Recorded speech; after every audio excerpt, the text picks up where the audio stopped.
Zach. I'll be this host for you on our most magnificent journey as we travel through the beauty of an improvisational show before your very eyes. Go ahead and cheer for me if you've seen a live improv show before. And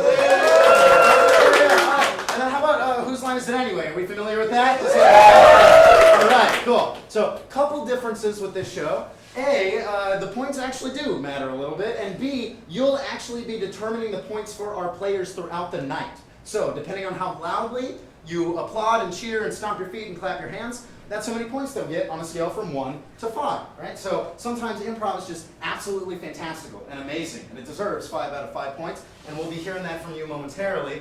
On the other end of the spectrum, it is all made up on the spot, and trust me, if it was written down, it would be a lot better. So sometimes it is worth 1 point, and we'll see how that goes throughout the night. But aside from that, you'll be seeing our performers come on out. We'll get different games, and I'll be asking for inspiration from you, right? Because it's all made up, we need some inspiration to prove it in the first place. Now, they know 50% of how the game's going to work because they need to understand the mechanics of that game, but you're going to be giving them their roles and what wherever they might be or how they know each other and stuff like that. So, those of us who come to shows, maybe we haven't been to too many improv shows live, you get to be a part of it. In fact, the more involved you get, the more you applaud and cheer and laugh and join us, the more energetic our players become, right? So, yeah.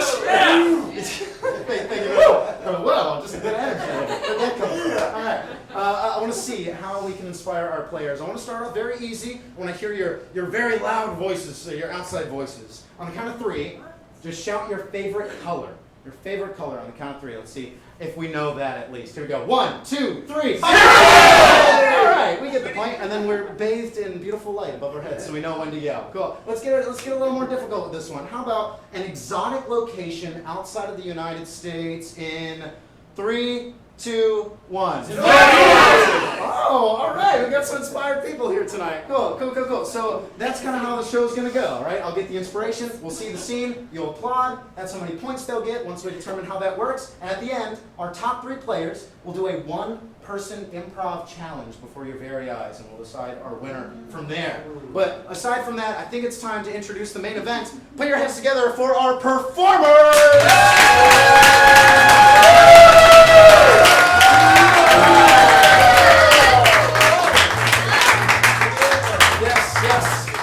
Magnificent people, all of them are. They have names too. Let's get a little intimate here. Meet them in person. Let's start down here. Amadeus, Jay, Ashley, Mary, Gabby, Jenna, Spencer. There you go. Now you know all of their names. Yeah, of course. So, in order to get started, I want to do what we call an all play, the very first game where all of them are going to play together, so you can get a little bit of a taste of everybody's style, and then we'll also figure out what those 1 to 5 points sounds like after this game as well. So, step on up to the line. Our first game we're going to be playing is called Sex With Me, and I would like some sort of activity that just kind of like gets your heart rate up a little bit. Juggling. Juggling. Thank you. A little on the nose there, pal. I like where we're going. Cool. All right, that's awesome. Juggling. So they are going to come up with a joke before your very eyes, off the top of their head, and it's going to go. Sex with me is like juggling.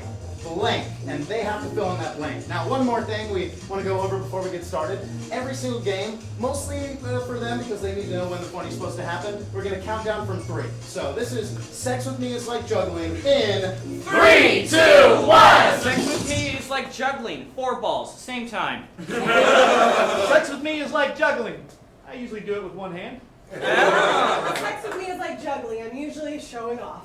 Sex with me is like juggling. No matter how hard I try, I fail.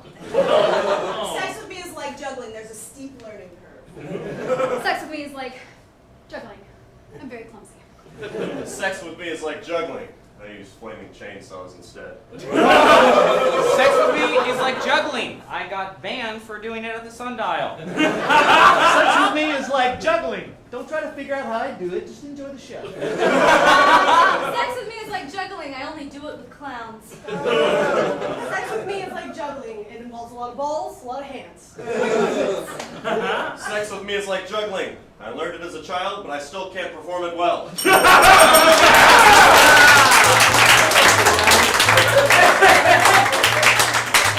All right, decent applause from the audience. Judging by that applause, I would have given them about 3 out of 5, kind of right down the middle. That's how we're gauging that. Now, like I said, sometimes improv, it blows your mind. It's almost impossible that it was made up. How did they do that? And it really does deserve 5 out of 5 points. In order to gauge that, what does that sound like from you? Let's hear it. All right. That is as loud as you will get for a game, personally. So lock that down, right? If you love that game, I want to hear that. On the opposite end of the spectrum, it's fucking made up on the spot, you know? So sometimes you blank or something. You just pop yourself into some weird stuff, and it's 1 out of 5 points. We have to be honest with ourselves. So what does 1 point sound like from you? You guys are actually a lot nicer than some audience. We got some time. Yeah, usually it's like mooing from them. That's how we're gauging that throughout the night. We'll hear those applause at the end of every single game. We'll give them the points between myself and Nick, the tech up there. So we're gonna hop right into our very first game. Our first round, smaller games for 2 and 3 people as we go. This is Act Harder. Please give it up for Jay and Amadeus. Very simple game here. I get to use my bell. I like that very much. Throughout the scene, whenever I feel like it could be injected with a little more drama, a little more pizzazz, I'm going to ding the bell and yell, "Act harder!" And they're going to just increase their enthusiasm and the drama with which they perform on stage. And of course, that can keep going until maybe if it gets a little too crazy, I can ding the bell again and say, "Take it down a notch," and they shout. So, to inspire them to see how they'll be acting harder here, the 2 of them, they've done something to negatively impact the other's life. So Jay has done something to Amadeus. What might that be? Slashed his tires. Slashed his tires. All right, Jay, you slashed Amadeus' tires. And Amadeus also did something. What might that be? What was that back here? Oh, you slept with his wife. Get in line. All right. Jay slashed Amadeus' tires. Amadeus slept with Jay's wife. We'll see which one's worse here. This is Act Harder in 3, 2, 1.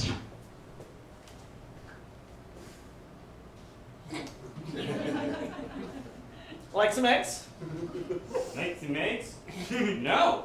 I would like to go to the store and get some Bisquick, but you slashed my bike tires. I did. Yeah. I did.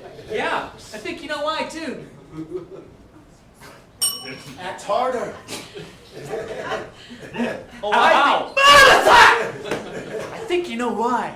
I don't know what the fuck you're talking about. Yes, you do. No. I can smell you on her. I don't have a smell. I bathe. Nobody thinks they have a smell. Nobody can smell themselves. I can smell your betrayal on my bicycle. Her name was Annie. I smelled your betrayal on my wife's private part. I wiped that betrayal clean off her. So you admit it? No, it was a metaphor. She was gonna buy me a bike, and I told her, "Don't worry about it.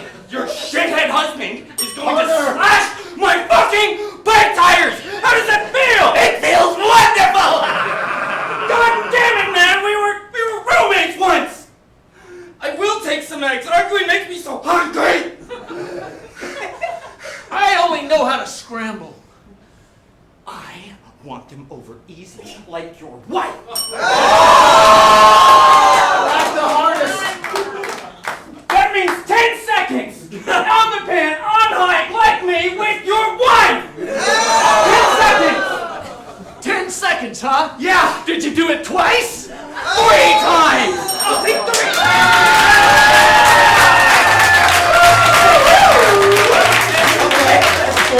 That's 4 points. We got some woos intermittent with the clapping there. All right, we're off to a good start. I think the bike tires seemed worse, and then that hurt me. Poor Annie. All right, we're moving on to our next game here. This is 3 on stage. Give it up for Gabby and Ashley. All right. So we're gonna pop the chairs out right here, and they can utilize them. Just also markers for them, but markers for us, so we can keep track of it. We're gonna split the stage into 3 zones, and throughout their scene, if they enter the different zones, different actions or different things with the environment will occur that impact their scene. So, if they ever enter this side of the stage, they're gonna have to talk in a certain style of accent. What might that be? French. Fantastic. With our French accent. Now, if they enter the middle of the stage, they are struck by emotion. Very powerful emotion. British. That's an accent. He's one behind. When I get over here, he's going to give me an emotion. Yeah, what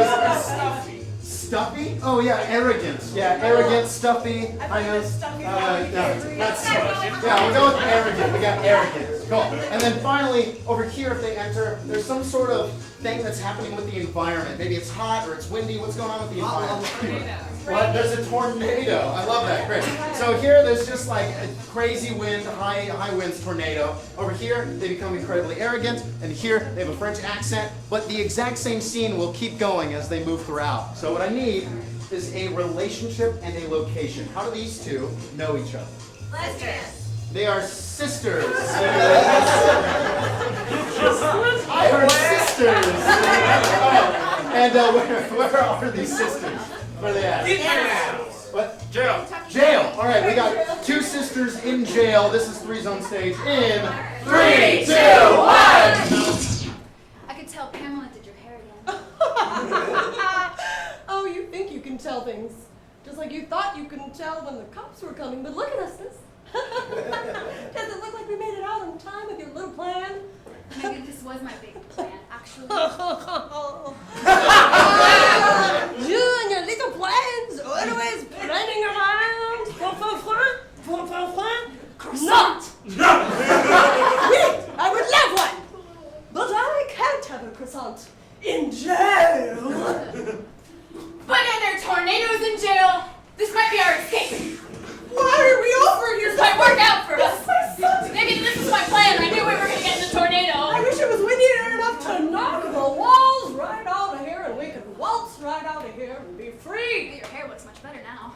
Oh, you and your little insults. You think you can tiptoe around always behind me, always second best, born second, arrested second. Pathetic. Well, everybody knows that first is the worst and second is the best. Le frog. What? So much sand in my eyes. Sis, I'm sorry, Melanie said you're awesome and you're second and you'll support me when I'm old and I don't know what to do. Oh. Wow. Your eyes look awful now. Oh, do they? Uh-huh. Do they look awful? Mm-hmm. Just like your hair. Awful, just Good like your plan that got us here. No. No. Father always said yelling is for poor people and for people who can afford to get wrinkles. Alright,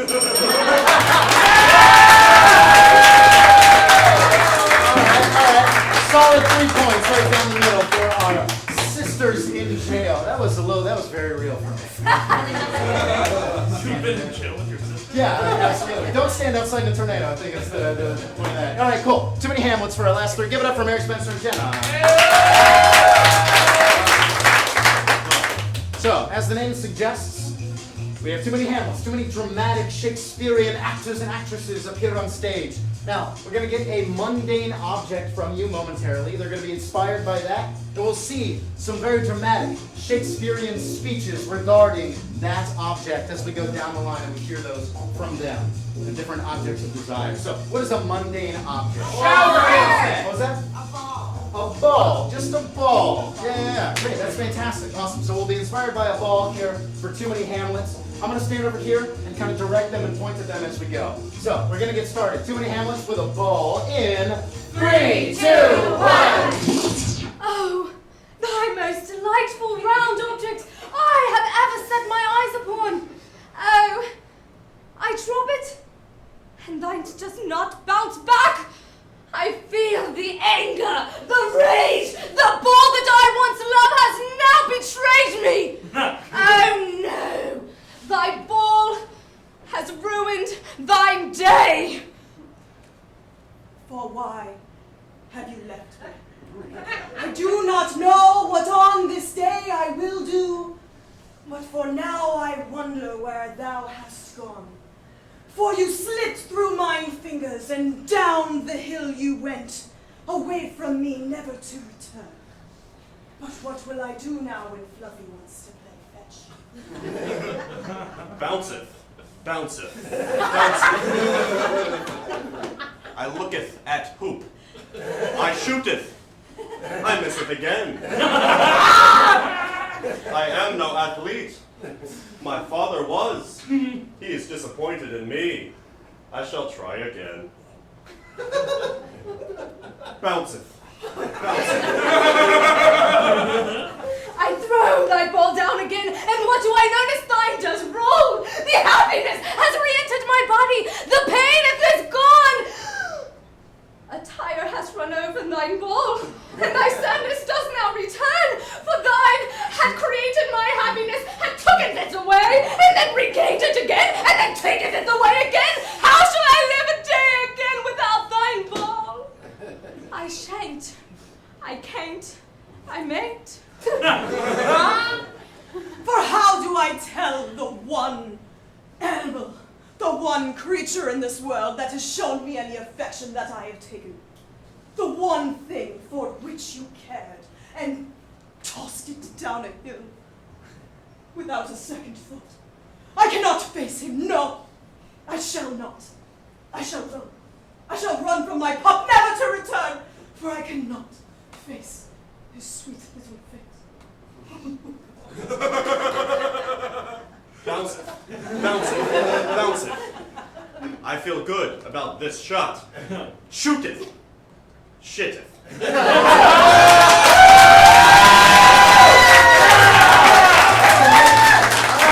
Alright, that's 4 points to 4 points, 4 points. Very heavy over here. Not quite as loud, not quite loud enough to get that 5. But we're getting there, we loved it. That's our first round, ladies and gentlemen. We're gonna move right into our next one. Alright, let's see. Oh, we got eye contact. This is for 2 players. Please give it up for Jay and Gabby. Cool. So, very simple game here. I actually love eye contact. It's a lot of fun. The way it works is there's 2 very simple rules. The first rule is that if there is no music playing on stage, they cannot look at each other. Not allowed to make any eye contact. However, whenever Nick wants to up in a tech booth, he's going to put on some music. Adventurous, dramatic, action-packed, whatever it may be, whatever he decides. When that happens, they have to make eye contact and they cannot look away. So, I need 2 things before we get started. First of all, they are not related to each other, but they've known each other for a long time. How do they know each other? College roommates. College roommates. Fantastic. All right, so know each other from college roommates currently. And there's some tension kind of building, something they've kind of been disagreeing about for the past couple days. What's this point of tension in there? Love triangle. Double trouble. Double trouble? Donald Trump. A double trouble. What are you missing? All right. The point of contention in these college roommates relationship is Donald Trump, and we'll see how the eye contact and the music impacts their relationship. Thank you very much. We're going to get started in 3, 2, 1. Look, I voted for him just because I liked Celebrity Apprentice. I didn't know it was going to be like Now, but that's this one here, right? The one with the yellow hair and the Asian face, right? Right?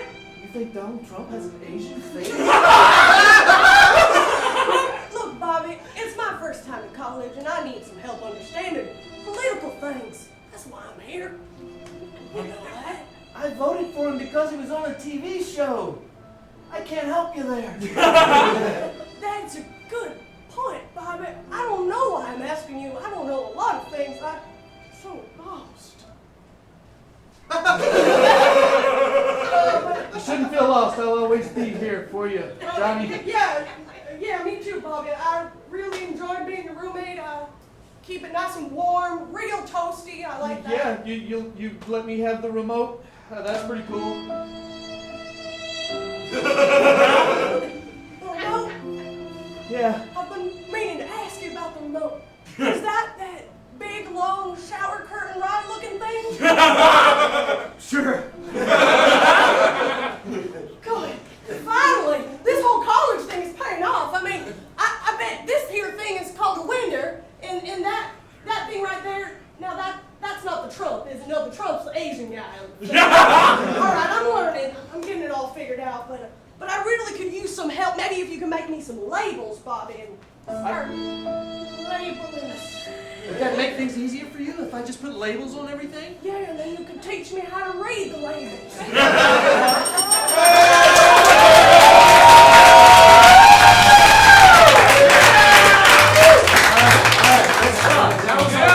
That was a big smack from me. Thank you very much, everybody. We did it. That was our label game. I actually have a friend that labels like literally everything.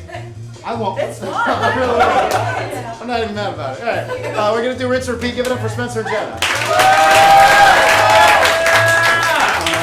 One of my favorite games, in fact. I've been doing it for a very long time. The way this works is we're gonna see 3 scenes relatively similar, some through lines. However, we're gonna be getting some different inspiration for each one. I'll be asking for 3 separate occupations.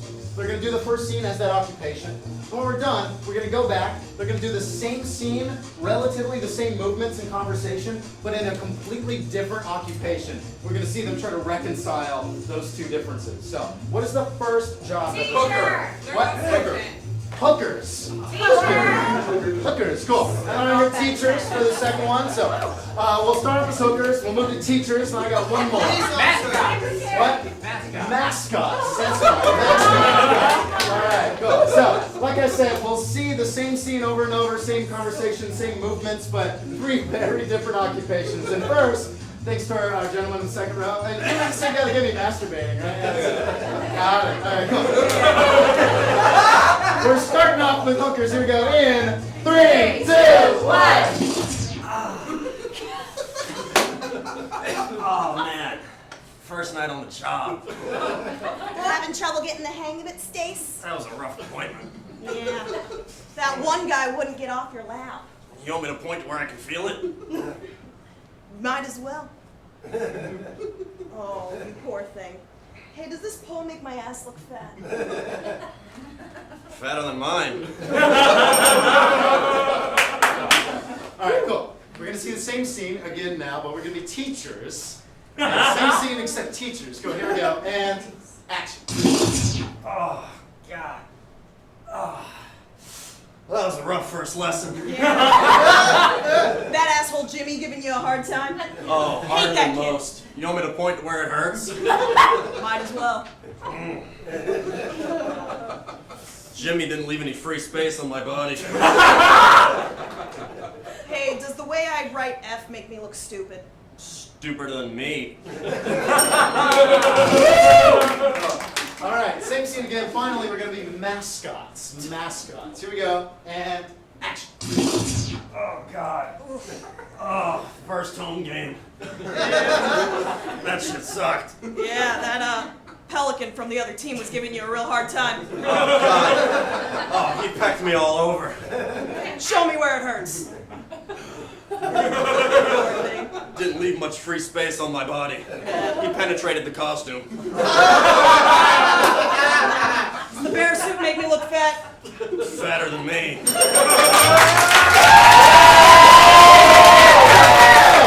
right. That's another fun game from you all. Yeah, 2 big ones, smack to smack, back to back. All right, cool. We have our very last game coming up here soon. We're going to see who is going to the finals. This is Presidential Address. Give it up for Ashley Marion Davis. So, we've all seen, like a major address, somebody of import comes and speaks on something that's maybe plaguing the world or is having a negative impact on the economy or something of that nature. And we're going to see that. However, it's going to be broken down in a couple different ways. First, Mary will deliver a couple lines completely in gibberish, making no sense. Then, Ashley will deliver those exact same lines in English so that we can make sense of them. However, we understand not everybody can understand gibberish in English, so finally Amadeus is going to be down here, and he's going to be interpreting what they said with sign language and with his body, kind of acting it out for you. So we get 3 very obvious ways that we can understand how this address is being made. So, somebody important has stepped up to the podium to speak on a topic that's having an impact on the world. What might that be? Well, the bees are dying. All the bees are dying. It's true. That's so sad. All right, cool, great. Yeah, cool. So this is our presidential address about the bees dying. And we're going to get started in 3, 2, 1. I'm here today. I'm going to be a co-producer.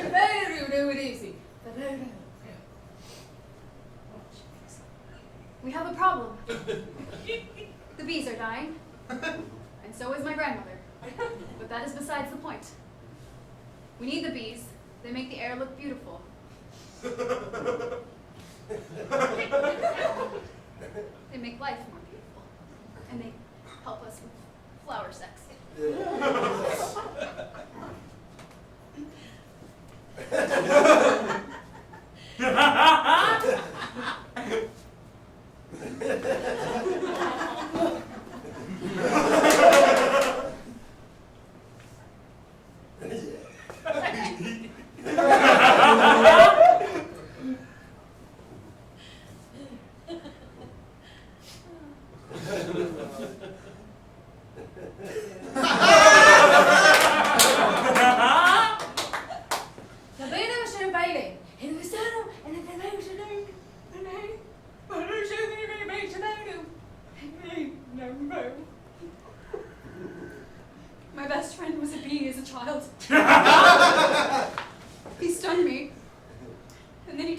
was my fault.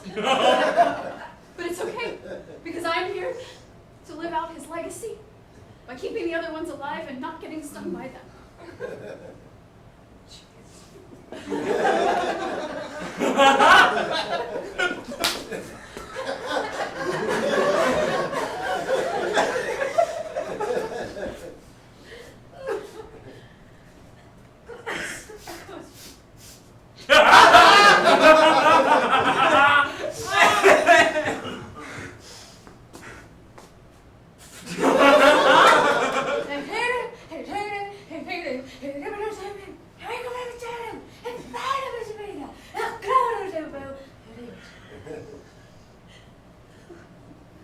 The final lesson that you can take from this: don't be friends with bees.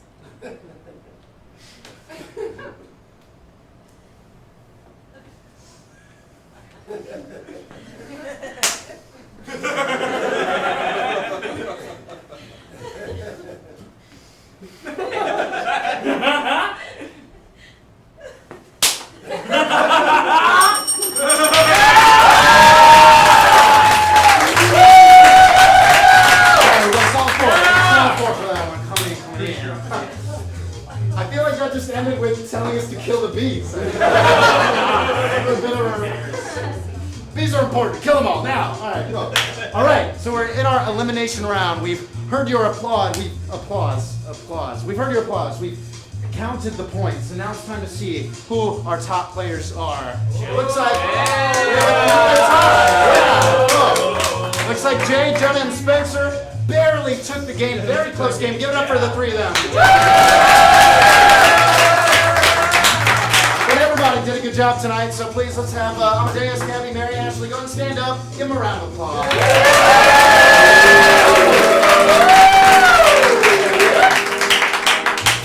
So close, but yet so far. And now we move on to our finals. So we have our three performers already. We're going to give them their one-person challenge. I'll explain it, and we'll hop right into it. So, who is going to be our, yes, first we send everybody else into improv heaven. They dust away. And now we're off to Shakespeare's, our very first game. And this shall be for Jay. Give it up for Jay.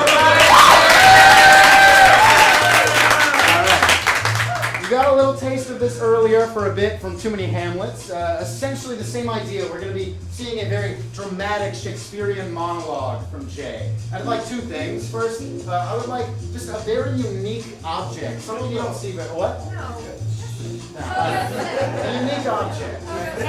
A pogo stick. Yeah, I love that. Pogo stick. Pogo stick. Cool. And then Jay's going to be inspired by a very large location too, right? What's a place you see hundreds of people?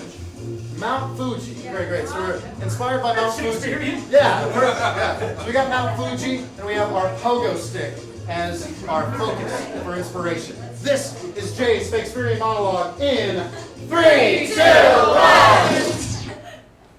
O trusted steed, wilt thou have the might to carry me into that mountain?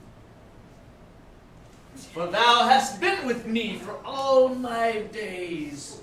Since childhood, thy spring, it is rusted through, and yet I have trusted thee with my life from the beginning unto the end. And if that end shall come today upon that mountain, I will know that you, my trusted Pogo, will have served me in my final hours. Art thou ready, my dear friend? Doth thou have one more ride inside? Shall we ride? Thou art slower than I am, and less bouncy. Shall be a long day indeed, till we reach the top. I trust thee, old friend. I trust thee, my trusted steed. Legs are quite tired. I must rest here, not far from the foot. Thank you, friend, for serving me these days. I shall lie thee down and finish the journey on my own. Goodbye, old friend. Thou hast served me well. That was real, by the way. Thou hast served me well.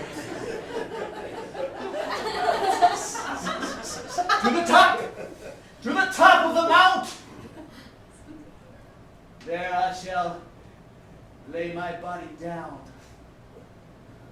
Like you, my friend, for I cannot go on without thee. I cannot go on without thee! My trusted steed, my best friend, my rusty utensil of hoppingness. Thank you for serving me. Oh, let's just end it here.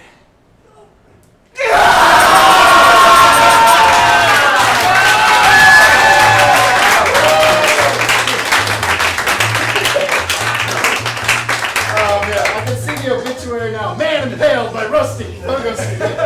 I'm not Fuji. Great. So, rather than counting the points, what we're going to be doing is locking these last 3 performances down in our head and voting for a favorite performer at the very end. So, that was Jay's Shakespearean monologue on Mount Fuji with his Rusty Pogo Stick. We're moving on to the next one. Speechless, and this shall be for none other than Spencer. All right. So we really like to push the limits when it comes to these one-person improv challenges. So the way Speechless works is, earlier today, our tech up there, Nick, he found a bunch of random pictures online and put them all into a PowerPoint that none of us have ever seen before. And we're going to give Spencer a topic, and he's going to speak on that topic, utilizing these stupid random pictures that pop up as talking points, trying to work them in to the best of his ability. So, I think that settles that. Spencer, he's an expert on some very important or esoteric topic, and he's here to give like a keynote speech about that topic. What might that be? Microeconomics. Microeconomics. He's dressed. That's great. All right. Right up my alley. Yeah. We'll see what happens. Go. So, expert of microeconomics, using the stupid random pictures that appear behind him, tying it in, hopefully making sense. Are you ready to go? Yes. All right. The expert of microeconomics is here to give you a speech, everybody. Please give it up for him in 3, 2, 1. Welcome, everybody. Microeconomics, uno, zero, uno. Not macro. I don't know what the hell that is. But micro, that is my field. I've been in this field for, gosh, longer than I can remember. After 18 years, I stopped counting. But here I am today delivering this seminar to you because I want each and every one of you to walk out here richer in mind, richer in spirit, and most importantly, richest in pocket. I got started in the commercial business. This is actually my family. This is a family portrait. My father, my mother, my other mother, my brother, and my sister. And this, Uncle. He plugged in that socket and he died that day. Rest in peace to him. That's actually what inspired me to get into this field. His death plunged me into wanting to learn more about money because our family could not afford his funeral. We scavenged every last cent and dollar we could find. And we ended up burying him in plastic wrap. Rest in peace to my Uncle Charlie. But he is what catapulted me into this field. So I could be here, standing here today, helping each of you become richer in mind, richer in spirit, and most importantly, richer in pocket. Caution, this floor is wet. I'm wearing non-slip shoes. If I do not be careful, I could fall and break my neck. But ha, Microeconomics 101. Insurance would cover that. I got a whopping check in the mail. Regardless of how many bones I break, I could slip and fall right now and be covered for the rest of my days. I could plug in a ginormous plug into a socket and die. Life insurance. Microeconomics 101. I flip houses. On the side.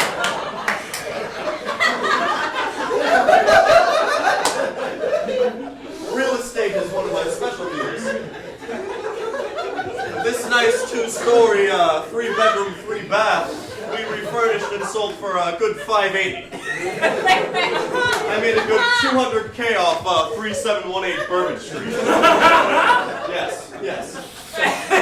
If you have any houses on the market and you would like me to flip them for you, please contact me at Jim McKaylee at microeconomics.net. These are the statistics. This is how I started. This is my age. As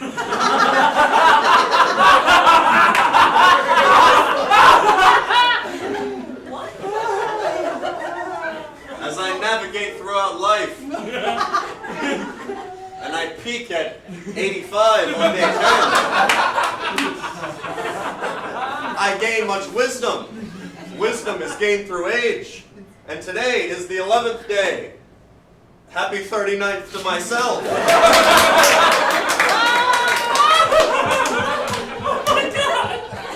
Like I said, I stopped counting after 18 years.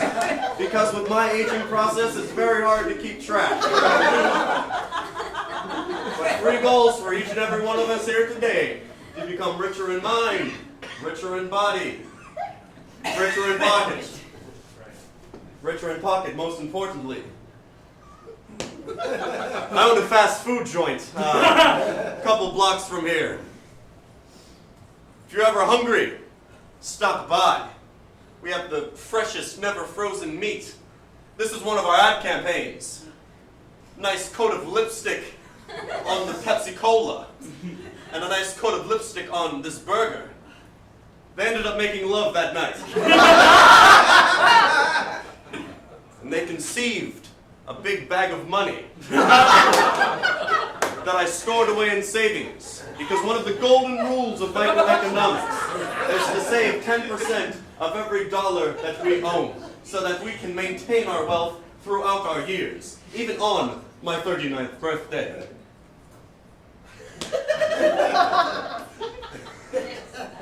It can turn your world upside down when you become as rich as I am.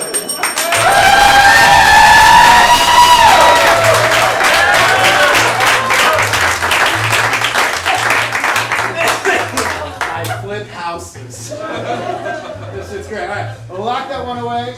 We had a nice, fun speechless from Spencer, the master of microeconomics. And now, already ready to go. This is Jenna. Finally, give it up for Jennifer Quirks.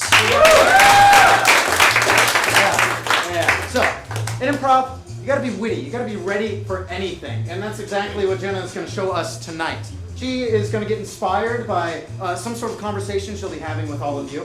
And whenever I want to, whenever I'm inspired to really do anything, I'm going to ding the bell and add some kind of quirk or endowment to the scene. It could change the environment, it could change her accent. I'm just going to throw a bunch of rules at her, see what sticks, and see if she can maintain her composure throughout the conversation. All right? So, Jenna is in a pretty high-stakes situation, trying to give a rousing speech. What kind of high-stakes situation is that?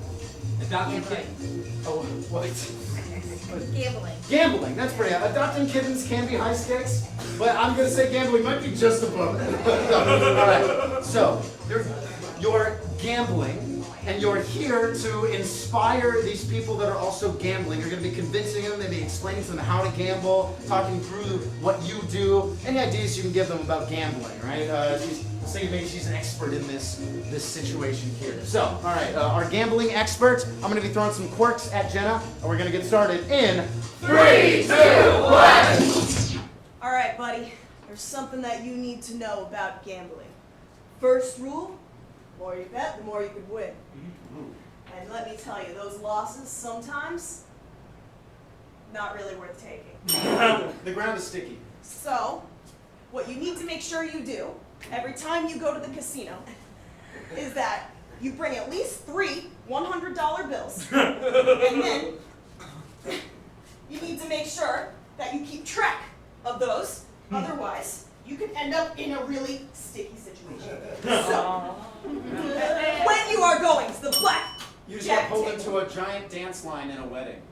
So, when you're going to the blackjack table, remember that the blackjacker there is intended to bluff. That is his whole deal, and he is meant to make you feel like, oh, you got don't. The call is coming from inside the house. But remember, just because you have a good feeling in the pit of your stomach doesn't mean something's not lurking around the corner to take your money. Because it is very difficult when you're in the casino to resist the temptation. So, my friend, it is really important that you make sure that you keep track of everything that you're doing. And you don't get scared. It's incredibly windy. And, and money clips are very important. Because you really don't want your money to get blown away because somebody else, is going to take that and put it in a slot machine and make a pretty penny. Every word starts with the letter B. But Betsy, by bot to bub Bellevue. Baboop and Fort Big Bing. Bebember. Big Bat. Bunny. Bibber. Gambabing.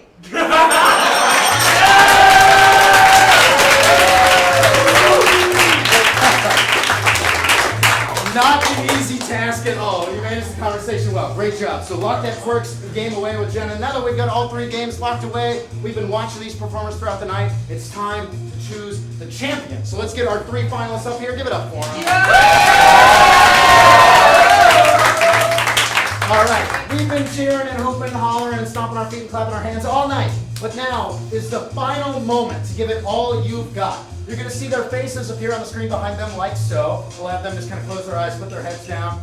And I just want you to applaud and hoop and holler the loudest for the person that you enjoyed the most tonight, the person that you feel deserves the victory. I'm going to go down here. You're going to listen as we go through the faces. This is our final chance to get loud, folks. Here we go.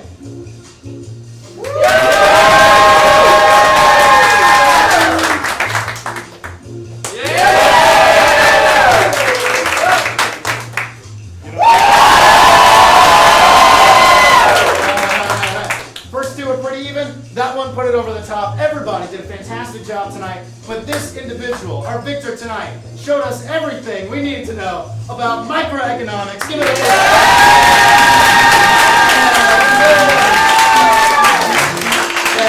Give it up for Jeff and Jay as well. Everybody, thank you so much for coming out tonight here to our Whose Line St. Pete show. If you really enjoyed this, it's improv. It's all made up. You can never see the same show twice. We have tons of different performers, tons of different games. We do this every single Saturday right here at this time. And if you buy tickets for future shows here, you get $5 off. So you can